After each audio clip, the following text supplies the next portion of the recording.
Good morning all of you. Jyoti public school के online class में आपका स्वागत है। जैसा कि हमने पिछली क्लासों में जेनेटिक्स चैप्टर पढ़ा था, आज हम उसके कुछ क्वेश्चंस करेंगे, यानी कि कुछ डाउट करेंगे। जैसे फर्स्ट क्वेश्चन है इसका, who is known as the father of genetics. तो हमें पता है कि फादर ऑफ जेनेटिक्स के बारे में हमने डिस्कस किया था, किसको कहते हैं? मेंडल को। किसको कहा जाता है फादर ऑफ जेनेटिक्स? मेंडल को कहा जाता है। सेकंड क्वेश्चन है, on which plant Mendel perform his experiment. तो मेंडल ने कौन से प्लांट के ऊपर अपना एक्सपेरिमेंट किया था? पी प्लांट के ऊपर। पी प्लांट के ऊपर, और इसका साइंटिफिक नेम था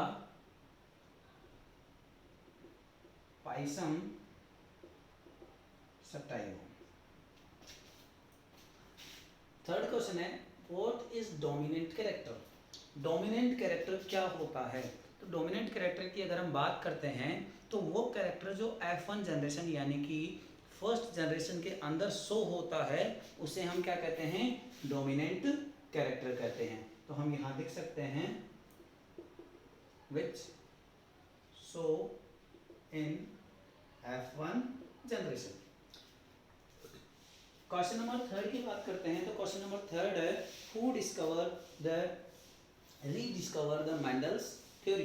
तो तीन साइंटिस्ट के नाम हमने देखे थे। वो तीन साइंटिस्ट थे Hugo de Vries, Carl Correns and Erich von टेस्मार्क।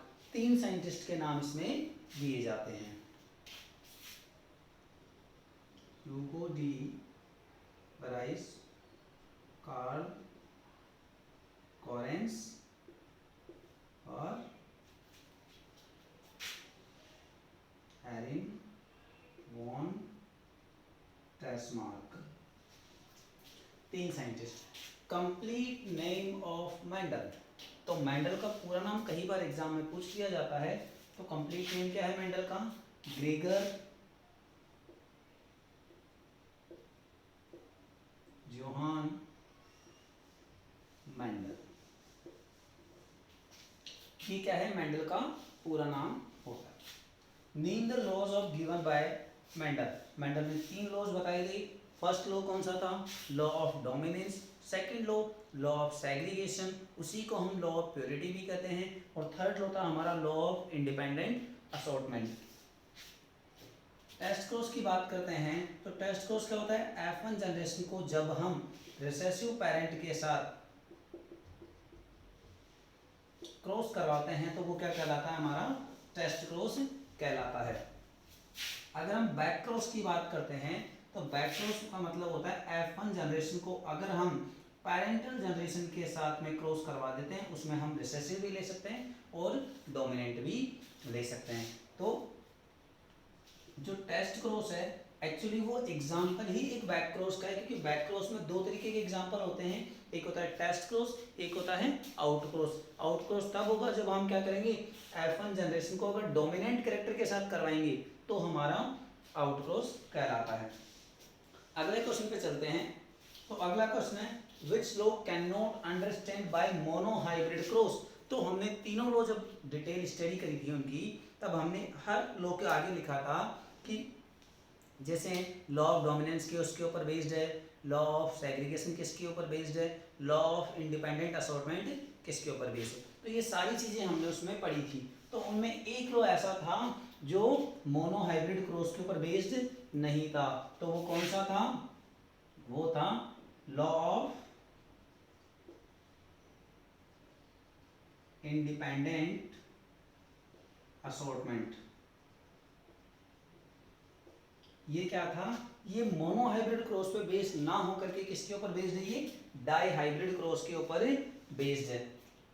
तो ये कुछ क्वेश्चंस है जो हम डिस्कस करें। एक बार इनको वापस से कर लेते हैं। Who is known as the father of genetics. तो फादर ऑफ जेनेटिक्स को हम किसको कहते हैं? मेंडल को कहते हैं। On which plant Mendel perform his experiment. Mendel ने कौन से प्लांट के ऊपर अपना एक्सपेरिमेंट किया? तो मेंडल ने पी प्लांट के ऊपर अपना एक्सपेरिमेंट किया। उसका साइंटिफिक नेम क्या है? Pisum sativum. What is the dominant character. तो डोमिनेंट कैरेक्टर कौन सा होता है? जो F1 जनरेशन के अंदर शो होता है वही क्या होता है? डोमिनेंट कैरेक्टर होता है। आगे चले तो who rediscover the Mendel's theory, तो मेंडल की थ्योरी को दोबारा किसने खोजा? तो 3 साइंटिस्ट के नाम आते हैं। पहला है ह्यूगो डी व्राइज, दूसरा है कार्ल कोरेंस और तीसरा है एरिन वॉन टेस्मार्क। अगले क्वेश्चन पर चलते हैं। कंप्लीट नेम ऑफ मेंडल की बात करें तो मेंडल का पूरा नाम क्या है? Gregor John Mendel. अगले क्वेश्चन की बात करते हैं। Name the laws of given by Mendel, तो मेंडल ने 3 लॉज दिए थे, कौन कौन से? Law of dominance, law of segregation और लॉ ऑफ इंडिपेंडेंट असॉर्टमेंट। आगे चले, टेस्ट क्रॉस क्या होता है? तो टेस्ट क्रॉस की बात करें तो जो F1 जनरेशन को जब हम रिसेसिव पेरेंट के साथ में क्रॉस करवाते हैं तो वो F1 जनरेशन होता है। बैक क्रॉस क्या होता है? तो बैक क्रॉस का मतलब होता है कि F1 जनरेशन को जब पेरेंटल जनरेशन यानी किसी भी पेरेंट्स के साथ में क्रॉस करवा दे तो वो क्या कहलाता है? बैक क्रॉस कहलाता है। अगला क्वेश्चन है, which law can not understand by the monohybrid cross, तो ऐसा कौन सा लॉ है जिसको हम मोनोहाइब्रिड क्रॉस के द्वारा नहीं समझ सकते? तो मोनोहाइब्रिड क्रॉस के द्वारा हम कौन से लॉ को? लॉ ऑफ इंडिपेंडेंट असॉर्टमेंट को नहीं कर सकते, क्योंकि ये किसके ऊपर बेस्ड है? डाइहाइब्रिड क्रॉस के ऊपर बेस्ड है। आगे अगर अपन चलते हैं तो कुछ और क्वेश्चंस आते हैं, जैसे differentiate between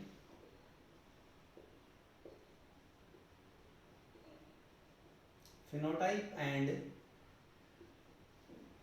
genotype.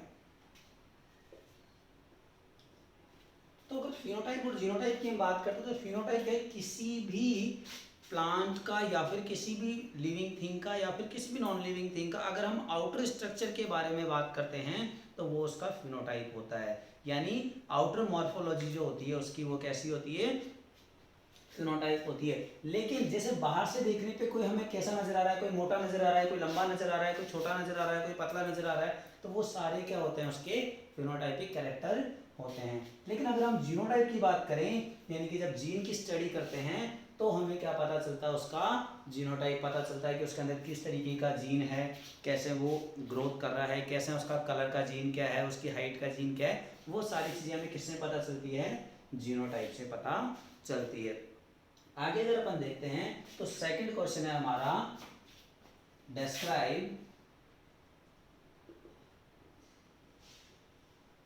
Die hybrid cross. Di का मतलब बताया था कि दो कैरेक्टर को जब आपस में क्रॉस करवाया जाता है तो वो क्या कहलाता है? डाई हाइब्रिड क्रॉस कहलाता है। जैसे कि अगर एग्जांपल की बात करें तो कैपिटल टी, या फिर मैं ऐसा करता हूँ फ्लावर के बारे में देता हूँ। तो फ्लावर की 2 पोजीशन देखी थी हमने, एक होती है एक्सियल और एक होती है टर्मिनल। तो अगर एक्सियल को ए से डिनोट करता हूँ और टर्मिनल को इसके स्मॉल ए से डिनोट किया जाता है। अगर मैं इसका फ्लावर कलर को जो वॉयलेट था डोमिनेंट कैरेक्टर उसको अगर मैं वाइट के साथ में करवाता हूँ और जब इनका क्रॉस करवाया जाएगा तो क्या बनेगा?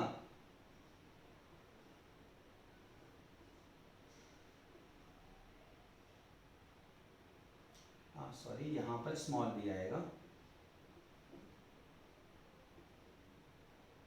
और यानी कि इसमें क्या हो रहा है कि एक कैरेक्टर तो कैसा है?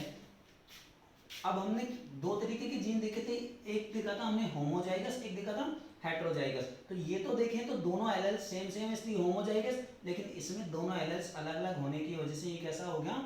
हेट्रोजाइगस हो गया। लेकिन एक एलेल डोमिनेंट होने की वजह से ये कैरेक्टर भी कौन सा शो करेगा? डोमिनेंट कैरेक्टर शो करेगा, इसलिए ये फ्लावर कहाँ पे होगा? एक्सियल पे होगा। अगर हम इसकी बात करते हैं तो इसमें एक एलेल जो है वॉयलेट का है, एक एलेल इसमें वाइट का है, लेकिन एक डोमिनेंट कैरेक्टर होने की वजह से ये कैसा शो होगा? वॉयलेट कलर का शो होगा। तो ये क्या है? ये एक डाइहाइब्रिड क्रॉस है जिसके अंदर हम क्या कर रहे हैं? 2 कैरेक्टर्स को यानी कि एक्सियल वॉयलेट को क्रॉस करवा रहे हैं किसके साथ में?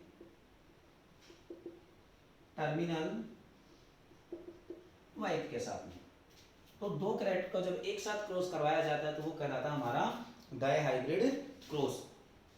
तीसरे क्वेश्चन पे चलते हैं। तो mention the reason of success of Mendel. Mendel ही क्यों सक्सेस हुआ? तो हमने स्टार्टिंग में देखा था कि मेंडल ने क्या किया था, एक ऐसा पौधा चुना था जिसके अंदर बहुत सारे वेरियस कॉन्ट्रास्टिंग कैरेक्टर्स पाए जाते हैं। दूसरा, उसने ऐसा प्लांट चुना जो एनुअल प्लांट, जिसकी क्या हो कई सालों में, मतलब अगर वो पी प्लांट के बजाय कोई और प्लांट चुन लेता, जैसे वो नीम का प्लांट चुन लेता या किसी और प्लांट चुन लेता जिसकी लाइफ टाइम बहुत ज़्यादा होती है, तो उसका हम ज़्यादा उसका डेटा कलेक्ट नहीं कर पाता। लेकिन जब उसने पी प्लांट जो था वो एनुअल प्लांट होता है, तो हम इसकी कह सकते हैं कि उसने कैसा कैरेक्टर चूज किया, ऐसा प्लांट चूज किया जो जिसके वेरियस कॉन्ट्रास्टिंग कैरेक्टर्स थी। दूसरी बात करें, उसने मैथमेटिकल डाटा रखा,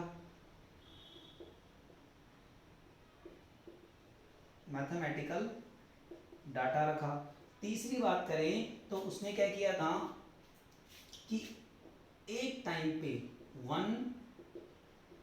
पे उसने ओनली वन कैरेक्टर की ही क्या करी, उसने स्टडी करी। इसलिए क्या हुआ, मेंडल क्या हुआ, सक्सेसफुल हुआ अपने एक्सपेरिमेंट में।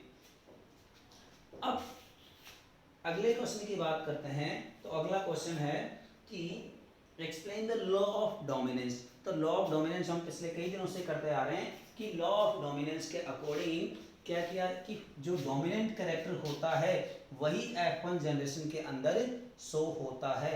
यही क्या है, लॉ ऑफ डोमिनेंस कहलाता है। आगे चलते हैं। तो हमारे पास है, अब अगर वो इनहेरिटेंस पूछ लेता है कि define explain the law of inheritance, तो इनहेरिटेंस के अंदर हमें तीनों लॉ समझाने पड़ते हैं। जैसे पहला लॉ था हमारा लॉ ऑफ डोमिनेंस, दूसरा वाला है लॉ ऑफ सेग्रीगेशन और तीसरा वाला है लॉ ऑफ इंडिपेंडेंट असॉर्टमेंट। तो ये तीनों प्रकार के लॉज हमें उसके अंदर समझाने पड़ते हैं। अगर आगे पूछता है क्वेश्चन इनकी इंपॉर्टेंस क्या क्या है, तो अगर हम इनकी इंपॉर्टेंस की बात करते हैं, मेंडल्स के लॉ की इंपॉर्टेंस की, तो मेंडल्स के लॉ की इंपॉर्टेंस क्या क्या है कि it extremely about the dominant character are found in living organism because various harmful and lethal gene recessive can not express themselves in the presence of. अच्छा, जैसे एक एग्जांपल लेते हैं। अगर आपने कभी सुना हो तो जो ब्रिटेन की जो महारानी है उसको क्या है, हीमोफीलिया नाम की बीमारी है। हीमोफीलिया में क्या होता है कि वो पेरेंट्स से बच्चों में चलती है और उसमें क्या होता है कि वो उसका कैरेक्टर कौन होता है, मतलब वेक्टर कौन होता है जो उसको लेकर जाता है, वो लेडी होती है। इस वजह से अब उनका कैसे पता चला, तो इस लॉ ऑफ इनहेरिटेंस की वजह से ये हमें पता चलता है। आगे अगर हम देखते हैं तो जीन कंसेप्ट की वजह से हमें लॉ ऑफ प्योरिटी के बारे में भी पता चलता है। आगे अगर हम देखें तो कि इस जीनेटिक लॉज के द्वारा ही हमें पता चलता है कि हर कैरेक्टर का एक अलग जीन होता है, अलग एलेल्स होता है। जैसे अभी हमने देखा था वॉयलेट के लिए वी था और वाइट के लिए स्मॉल वी था, तो हर कैरेक्टर के लिए अलग अलग जीन होते हैं। तो इस प्रकार से कई सारी जो इम्पोर्टेंस है वो मेंडल ने समझाई थी। तो आज के लिए हम इतना करेंगे, बाकी का हम नेक्स्ट क्लास में अगला चैप्टर स्टार्ट करेंगे जिसका नाम है इम्यूनिटी वाला। तो अगर आपको पसंद आए तो लाइक शेयर एंड सब्सक्राइब करें। धन्यवाद।